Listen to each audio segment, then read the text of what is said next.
Hello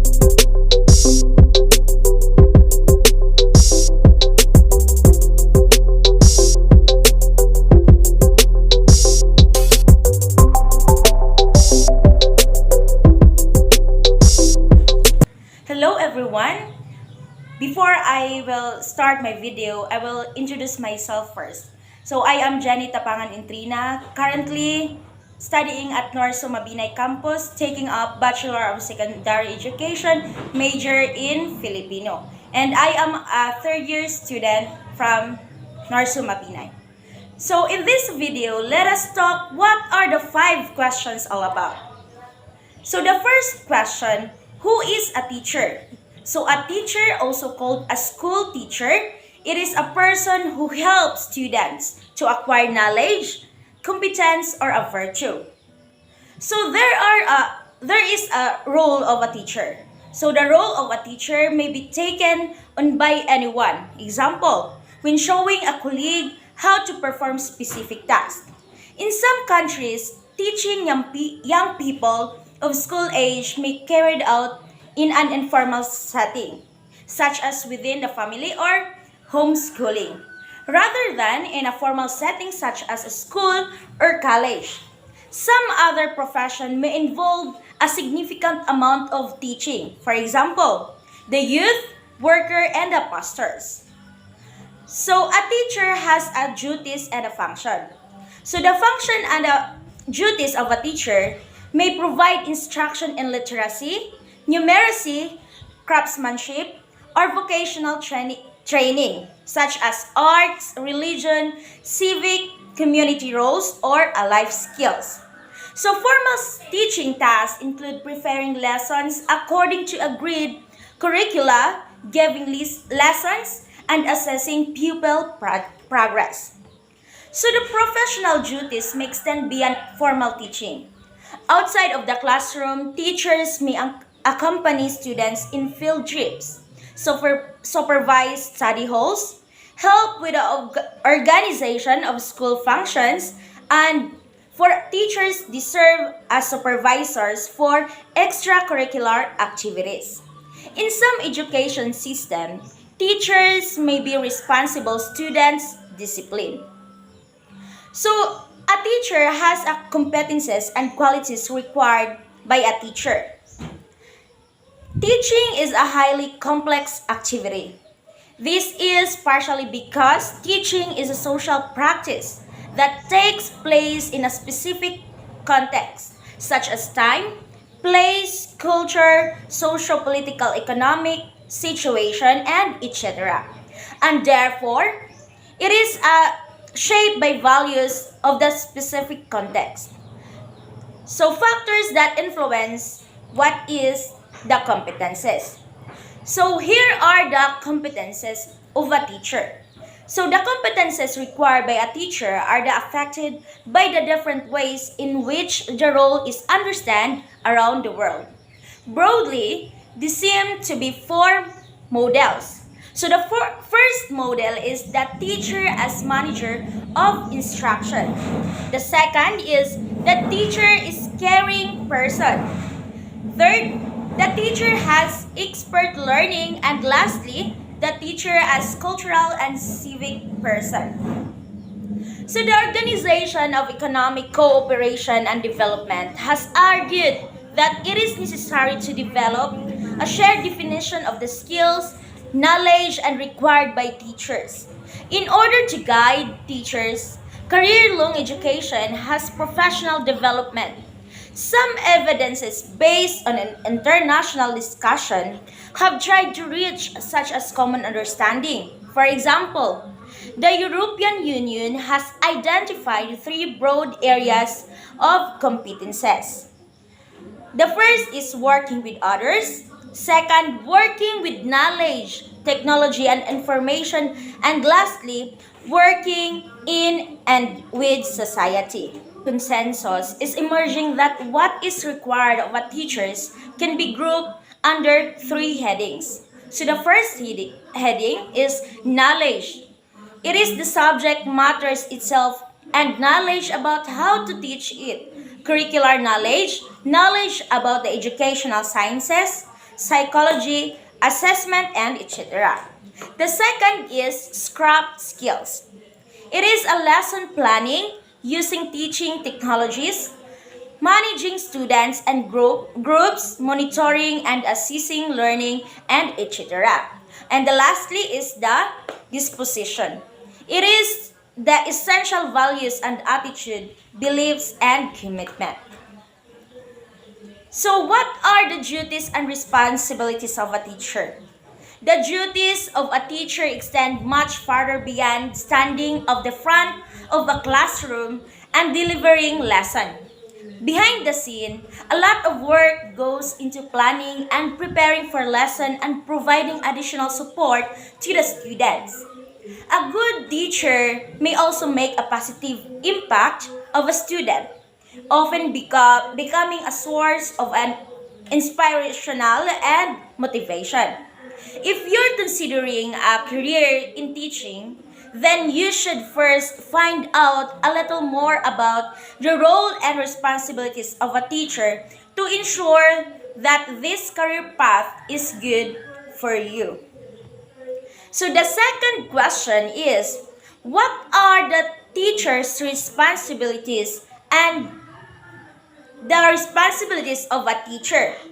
So the responsibilities of a teacher is that teachers put in a lot of work outside of a lesson to ensure that they are providing an engaging learning environment and supporting students. So the responsibilities of a teacher will vary slightly depending on the level that they're teaching at and the subject they're teaching and the educational setting that they're teaching in. However, some key responsibilities of a teacher include: first, planning and preparing lessons.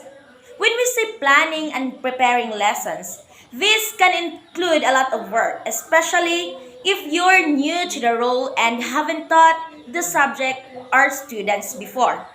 So, a good place to start when planning or preparing a lesson is to get to know your students and their preferred learning for a lessons is to get to know the subjects. This will help you to guide you when deciding the aim and the objectives of each lesson and the best activities and resources to use. So the second question is, what are the teacher's responsibilities? So the responsibilities of a teacher is to put in a lot of work outside of the lesson to ensure that they are providing an engaging learning environment and supporting students.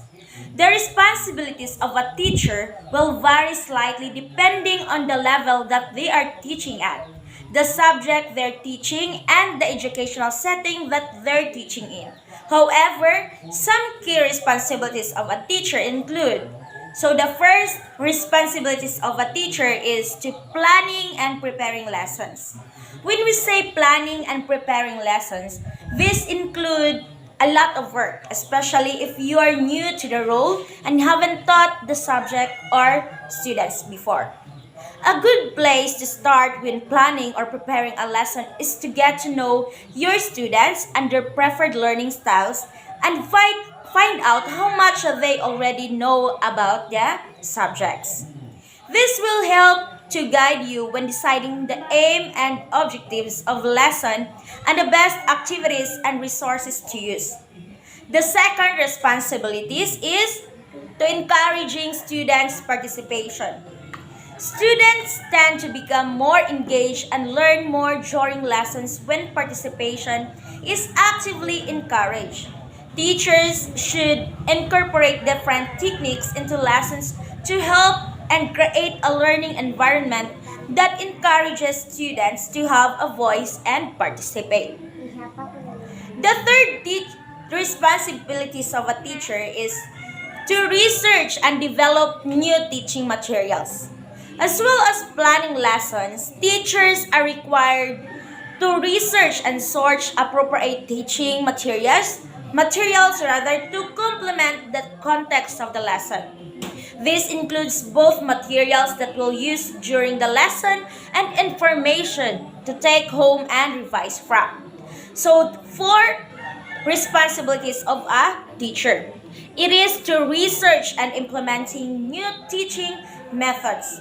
When we say research and implementing new teaching methods, it is a choosing the right teaching methods is key to effective teaching. When selecting a teaching method, the factors that you should consider are first, the class size, second, teaching objectives, your audience, subject matters, and lastly, the student's background knowledge. So the fifth responsibilities of a teacher is marking students' work and recording performance. When we say this, teachers should keep a record of a student's grades so that they have some indication of what level they're working at and the progress of their performance over time. Keeping track of a student's performance can also help teachers to improve their teaching by indicating which methods of teaching have been most effective and where further time and resources. So the six responsibilities of a teacher is setting assessments and overseeing examination. When we say setting, it is an assessment and exams monitor students' performance and assess what they have learned. Exams can prove that a student's level of competence in any given subjects and also show teachers which area students are finding most difficult to understand. Next is providing learners with one-to-one support. When we say providing, it is a teachers that also responsible for providing one-to-one support to students when required. This could involve acting to your students' personal tutors or helping students to arrange any additional support they may require with their learning.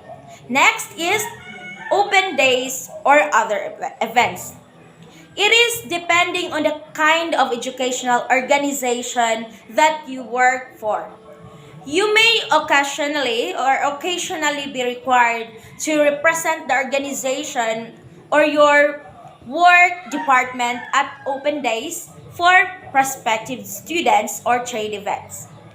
So the ninth responsibilities of a teacher is furthering your own learning and professional development. When we say this, new teaching methods and techniques are being created all the time, and it's a teacher's responsibilities to stay up to date with the most effective resources and techniques available to help them to deliver engaging lessons. Next is communicating effectively with other teachers and educational organizations.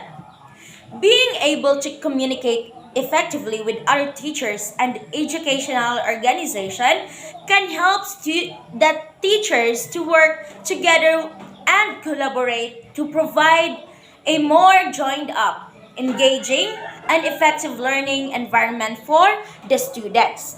Next is administrative tasks. As with most jobs, teaching doesn't come without admin. Some of the administrative tasks you may be required to complete regularly include printing or photocopying resources for a lesson, word processing documents for a lesson, setting up IT equipment. Next is ordering equipment and resources, and last, keeping and filing records. So this list of responsibilities is in no way exhausted. Teaching is such multifaceted role. It is also worth noting that there are key differences in the responsibilities of a teacher depending on whether they are teaching in a school or a higher educational setting. The third question is, what is curriculum? So what is curriculum? It is a standard-based sequence of a planned experience where students practice and achieve proficiency in a content and apply learning skills. Curriculum, it is the central guide of all educators as to what is essential for teaching and learning, so that every student has access to rigorous academic experiences.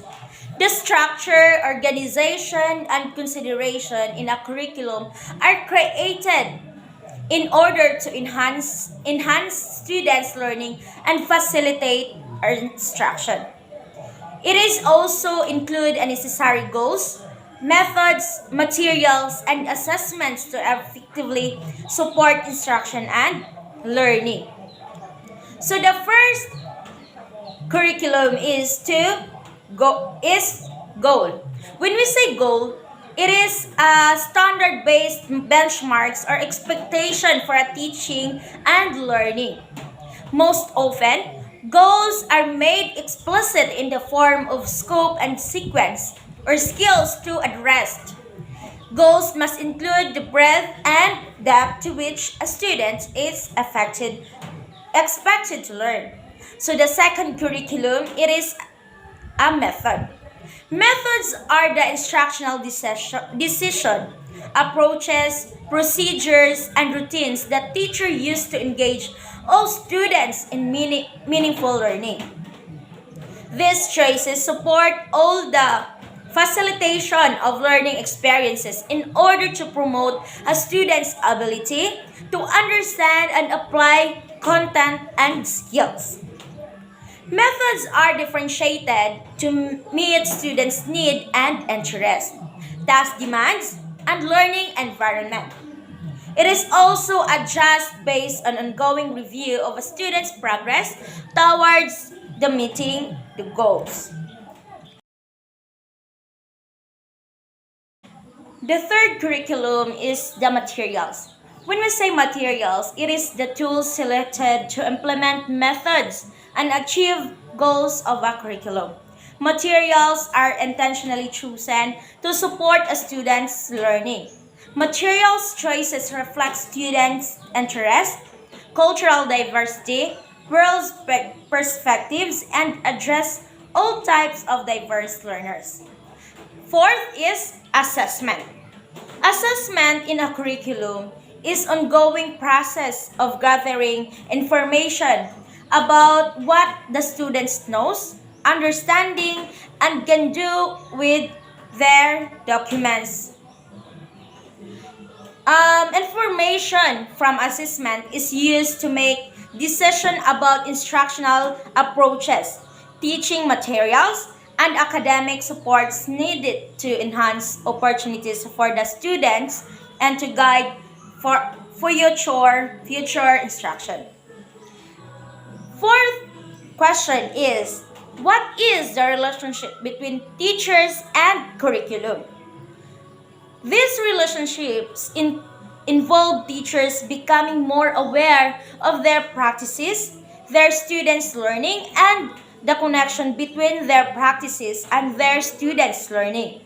In other words, the teacher is trying to ensure fit between students' understanding and curriculum. Regarding knowledge service, teachers would know they are providing a pedagogical tools that support learning and offers needed visibility for the students. In addition, once teachers had laid out course content in their knowledge survey, they can look ahead and anticipate which learning strategies would be the best match for upcoming material, realizing ahead of time the benefits of, let's say, using structured group work for particular learning module. Teachers could prepare themselves and their students for that type of activity.